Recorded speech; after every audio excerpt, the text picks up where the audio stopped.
So let's take a look at the Enduring Issues essay, which is part 3 of your Regents exam.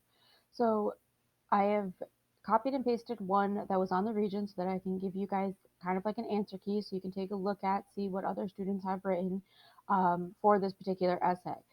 The essay will always start the same. It's always going to start with this little passage, which just tells you that the question is based on the accompanying documents and designed to test your ability to work with historical documents. Some of the documents have been edited for the purpose of the question. Analyze the documents. Take into account the source of each document and a point of view that may be presented in the document. Keep in mind that the language used in the document reflects the historical context of the time in which it was created. And the directions tell you to read and analyze each of the 5 documents and write a well-organized essay that includes an introduction, several paragraphs, and a conclusion. Support your response with relevant facts, examples, and details based on your knowledge of social studies and evidence from the documents. Now, this part that is in bold, you can use this to start your introduction. So feel free to take this as long as you continue to do, obviously, additional work. So for an enduring issue is a challenge or problem that's been debated or discussed across time. An enduring issue is one that many societies have attempted to address with varying degrees of success. So when we are talking about an enduring issue, it can be anything that is a challenge or problem. You are not limited to the ones that we have been mostly working with in class. So you can choose anything that you can identify as being something that 3 documents have in common. Now, your task are these 2 bullets. You need to identify and define an enduring issue raised by the set of documents, argue why the issue selected is significant, and how it has endured across time. So, if you take a look at this in your essay, be sure to. This is really what we're going to be making sure. This is our checkbox. This is what we're going to be making sure that we're including in our essay. So identify the enduring issue based on historical interpretation of at least 3 documents. This is going to be in our introduction. So when we say one enduring issue is blah, this issue is defined as blah, we've made sure that we've done this part. This part, define the issue using relevant evidence from at least 3 documents. This is also a part of our introduction. This is where we're going to look at our documents and figure out which 3 we like the best, which 3 can we interpret the easiest. And we're going to say, of these 3 documents, document A supports the definition of blank because document blah, all right, and continue for at least 3 documents. Argue that this is significant that the endured by showing how the issues affect people or been affected by people. This is our first body paragraph. So we are going to talk about how the issue has affected people. You can use evidence from the documents, but you also want to make sure you're using evidence from outside information. What are other examples of that issue that we've talked about in history, and how have they affected people? And then how has the issue continued to be an issue or changed over time? So this is our second body paragraph where we can either take 2 documents and compare them to each other, or, which is even better, talk about how the issue itself is continuing today. And again, as always, relevant outside information is necessary because if you don't have that outside information, that can hurt your score. And these definitions will always be here as well. So identify means to put a name to or to name. Define means to explain features of a thing or concept so it can be understood. Argue means to provide a series of statements that provide evidence and reasons to support conclusions. So this identify and define is what you're doing in your intro, whereas argue is what you're doing throughout the rest of your body paragraphs. A couple kids have asked about conclusions. For a conclusion, I just want you to rewrite this bolded statement and retell us what your enduring issue is. Now, there will always be 5 documents, but you will need to use a minimum of 3. So, document 1. In this excerpt, the transformation of the British economy is discussed. Always make sure you read the little part that's above the document because that should hopefully tell you. Because the key word that I'm seeing in here is economy. So, that's something that I may want to pay attention to. Few decades in the 19th century, British manufactured goods dominated world trade. Most manufactured items were produced more efficiently and competitively in Britain than elsewhere. She also had the commercial, financial, and political power to edge out rivals at home and abroad. In some industries, most notably textiles, massive changes took place in technology and in the organization of production, causing dramatic productivity growth. This in turn brought a steep decline in prices. In many other sectors, more modest organizational improvements coupled with greater specialization and the employment of cheap labor brought similar, greater, though less dramatic results. An unprecedented, which means extraordinary, range and variety of products thus came with the grasp of new markets both within Britain and overseas. No other country could at first compete So Britain became the workshop of the world. And again, you want to take a look and see, check your source. So this was published in 2011, but this is really not about 2011. This is about 19th century Britain, which 19th century is telling us that it's going on during the 1800s.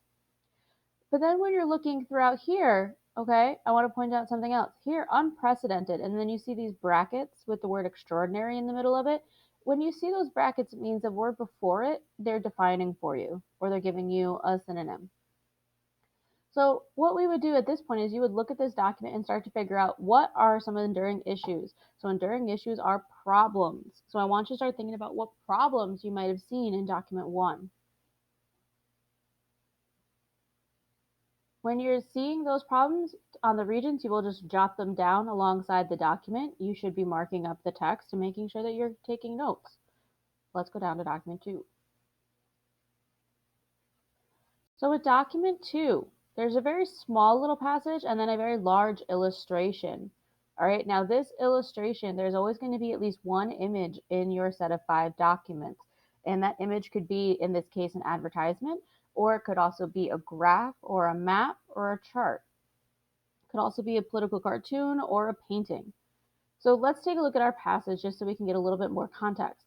One of the major commodities exported from India to Britain was tea. A growing industry by 1900, there were around 4,000 tea estates in North and South India, as well as over 2,000 in Ceylon, now Sri Lanka.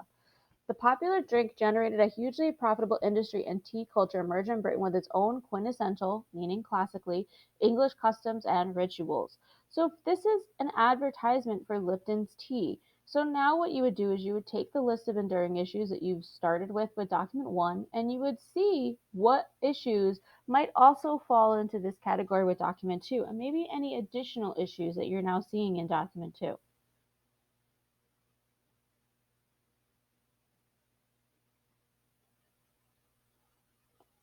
So let's take a look at doc 3, which is very short. George Soros is a Hungarian-American investor, businessman, and philanthropist. He has published books and articles on finance and on public policy. The disparity, meaning difference, in the treatment of labor and capital is an essential feature of the global capitalist system as it is currently organized.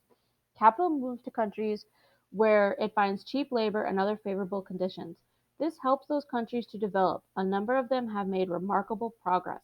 Developed countries lose jobs, but gains from trade allow new jobs with often greater value added to be created. There is also a certain amount of migration, both legal and illegal, to the rich countries to fill jobs that cannot be filled locally.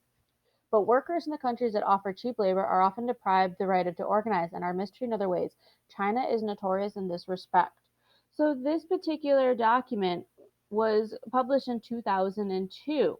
So this is much more recent, but you could still look and see what about this in document 3, what issues am I seeing that are also in document 2 and also in document 3. That does not mean you need to stop reading after document 3, but you probably want to have an idea starting to form. You still want to look at documents 4 and 5 because you want to make sure that you can't use those ones better than a previous document.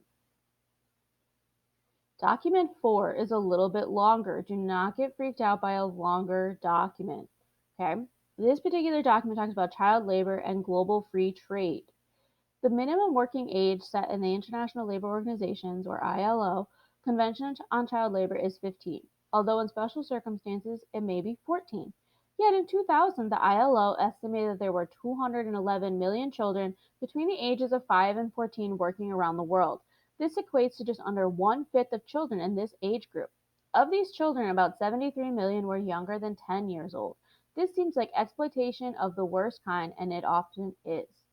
Compared to the WTO, or World Trade Organization, the ILO is almost without power, prompting critics of globalization to argue for a greater role for the WTO in enforcing labor standards.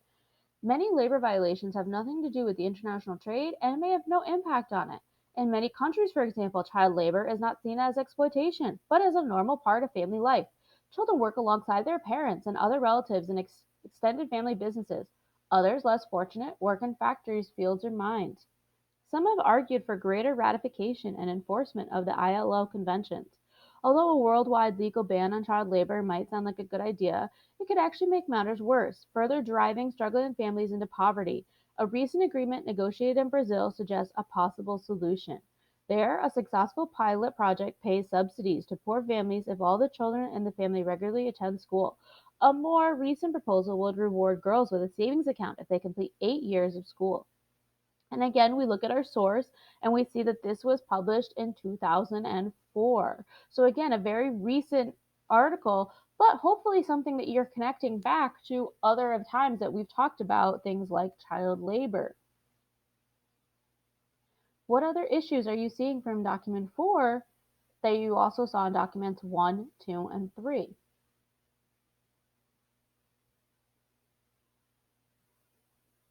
And document 5. Gaiyu is the town in China famous for recycling electronic waste, or e-waste.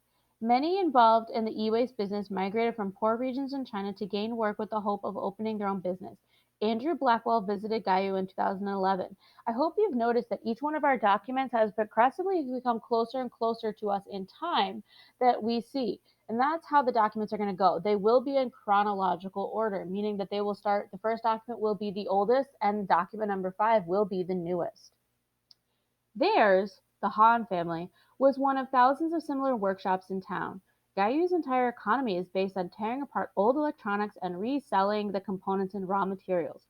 Walk the streets and you will see building after building with a workshop at ground level and family quarters on the upper floors. It's a dirty business. Computers are full of all kinds of things that are bad for you, things other than the internet. And when you tear them apart or melt them down or saw them into pieces, a portion of these toxic subsidies is released. In a place like Gaiyu, with what I'll call relaxed workplace standards, you end up with workshops full of lead dust and other heavy metals and clouds of who the hell knows what floating through the streets. The water is laced with PCBs and PBDEs and other hazardous acronyms. Air, the water, the dust, in Gaiyu, it comes with promises of cancer, nerve damage, and poisoned childhood development. Exporting toxic waste across borders, especially to developing countries, is supposed to be illegal. The Basel Convention, the treaty that outlaws it, was already nearly 20 years old by the time I visited Gaiyu in 2011. In the case of electronic waste, though, the convention is easy to circumvent, which means get around. As the Green Electronics Coordinator at the ever present Greenpeace, he said, the common way exporters get around existing regulations is to relabel e waste as secondhand goods for recycling. And again, this was published in 2012, but he said a few times in here that he's writing this in 2011. So looking at this document, again, you're trying to figure out what other documents are talk about similar issues that we see in document 5.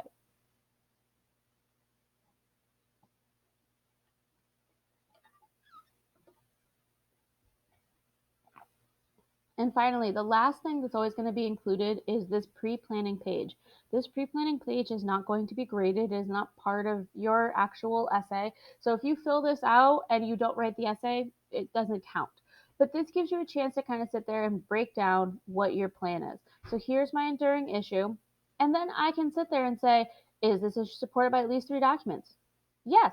And now which documents will I be planning on using? And this would be for our introduction.